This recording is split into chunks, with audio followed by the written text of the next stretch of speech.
Welcome to fresh منا blessings. مجھے پکار اور میں تجھے جواب دوں گا، اور بڑی بڑی اور گہری باتیں جو تو نہیں جانتا تجھ پر ظاہر کروں گا۔ خالق کائنات و مخلوقات ابدی بادشاہ رب الافواج کے قدوس نام میں آپ کی سلامتی ہو۔ حزقیل نبی کے صحیفے کے پہلے باب کی پہلی آیت سے لے کر نبی نے ایک رویا بیان کی ہے۔ انہیں ایک ایسا منظر دکھائی دیا کہ پہلے تو ایک زور کی آندھی آئی، پھر خدا کا تخت ظاہر ہوا، اور وہ تخت 4 جانداروں کے سروں کے اوپر تھا۔ ان میں سے ہر ایک جاندار کے 4 چہرے تھے، ایک چہرہ انسان کا، ایک چہرہ ببر شیر کا، ایک چہرہ بیل کا، اور ایک چہرہ عقاب کا۔ اور 15 اور 16 آیات میں بیان کیا گیا ہے کہ ان جانداروں کے پاؤں کے نیچے پہیے تھے، اور یہ ایسا منظر تھا جیسے پہیے کے اندر ہو۔ اب ذرا ہم دیکھ لیں کہ یہ جاندار کیا تھے جن کے اوپر خدا کا تخت ہے۔ تو 10 باب میں جا کر حزقیل نبی بتاتے ہیں ان جانداروں کو کہ وہ کروبی تھے۔ تو اسی طرح اور بہت سے حوالہ جات ہمیں ملتے ہیں، مثلا پہلا سموئیل 4 باب کی 4 آیت، دوسرا سموئیل 6 باب کی 2 آیت،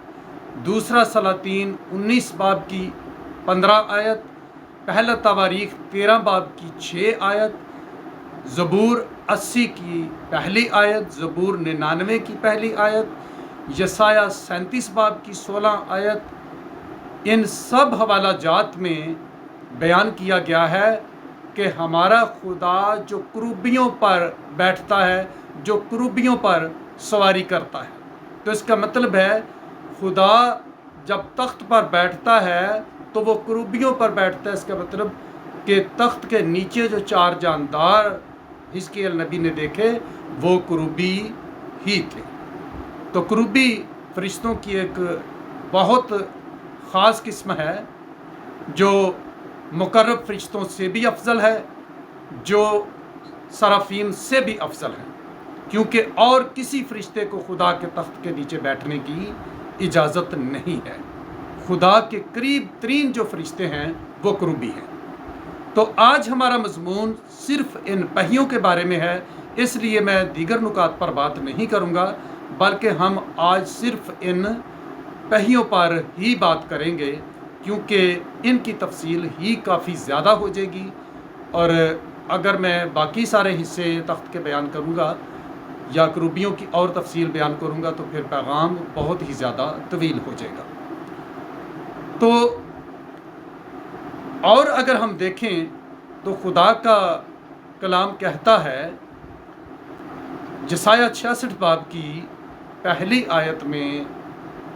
خداوند خدا خود فرماتے ہیں کہ آسمان میرا تخت اور زمین میرے پاؤں کے تلے کی چوکی ہے۔ تو ایک تو یہ تخت ہے جو بہت چھوٹے لیول میں حزقیل نبی کو دکھائی دیا، اور اس تخت کے نیچے کروبی اور کروبیوں کے پاؤں کے نیچے پہیے تھے، پہیے جو گھوم رہے تھے۔ تو 16ویں آیت میں بیان کیا گیا ہے کہ ان کی نمود ایسی تھی، ان کا منظر ایسا تھا کہ جیسے پہیے کے اندر ہو۔ تو پہیے کے اندر یہ ذرا ڈائیگرام آپ دیکھیں کہ ایک پہیہ اگر اس رخ پہ ہے تو دوسرا اس رخ پہ، تو اس کا فائدہ کیا ہوگا کہ کروبی جس ڈائریکشن میں چاہیں موو کر سکتے ہیں۔ اگر وہ اس ڈائریکشن میں جائیں گے تو یہ والے پہیے یہ موو کر رہے ہوں گے، جب اس ڈائریکشن میں ان کو جانا ہوگا تو یہ والے پہیے موو کریں گے۔ اگر ان دونوں کے درمیان کسی اور ڈائریکشن میں ان کو موو کرنا ہوگا، ادھر کو ترچھے رخ اوپر کو موو کرنا ہوگا، تو اس کا بھی ان کو کیا فائدہ ہے کہ